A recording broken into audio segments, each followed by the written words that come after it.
ఒక నది ఒడ్డున ఒక నేరేడు చెట్టు ఉండేది. ఆ చెట్టు మీద ఒక కోతి నేరేడు కాయలు తింటూ హాయిగా ఆడుతూ పాడుతూ ఉండేది. ఒక మొసలి ఆ చెట్టు వద్దకు వచ్చి కోతితో మాట్లాడేది. ఇలా కోతి మరియు మొసలి స్నేహంగా ఉండేవి. కోతి మొసలికి ప్రతిరోజు కొన్ని నేరేడు పండ్లను ఇచ్చేది. మొసలి ఒకరోజు తన భార్య కోసం కొన్ని నేరేడు పండ్లను ఇవ్వమని కోతిని అడిగింది. అప్పుడు కోతి కొన్ని నేరేడు పండ్లు ఆ మొసలికి ఇచ్చింది. మొసలి ఆ నేరేడు పండ్లను తీసుకువెళ్ళి తన భార్యకు ఇచ్చింది. ఆ నేరేడు పండ్లు ఎంతో రుచిగా ఉండేవి. ఈ నేరేడు పండ్లను రోజూ తినే కోతి గుండె ఇంకెంత రుచిగా ఉంటుందో కదా. అందుకని ఆ కోతిని మన ఇంటికి భోజనానికి ఆహ్వానించమని మొసలితో చెప్పింది.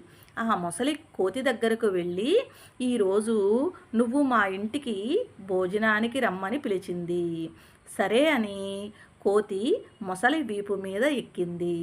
నదిలో ప్రయాణిస్తూ సగం దూరం చేరగానే మొసలి కోతితో, నా భార్య నీ గుండె కోసం నిన్ను రమ్మన్నదని చెప్పింది.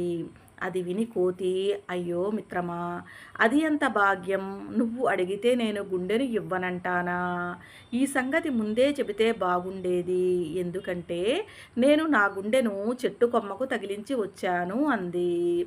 అయ్యో, ఇప్పుడు ఎలాగా అని మొసలి దిగులు పడింది. అప్పుడు కోతి మొసలితో, నన్ను మరలా నేరేడు చెట్టు వద్దకు తీసుకువెళ్ళు, గుండెను తీసుకువస్తాను అంది.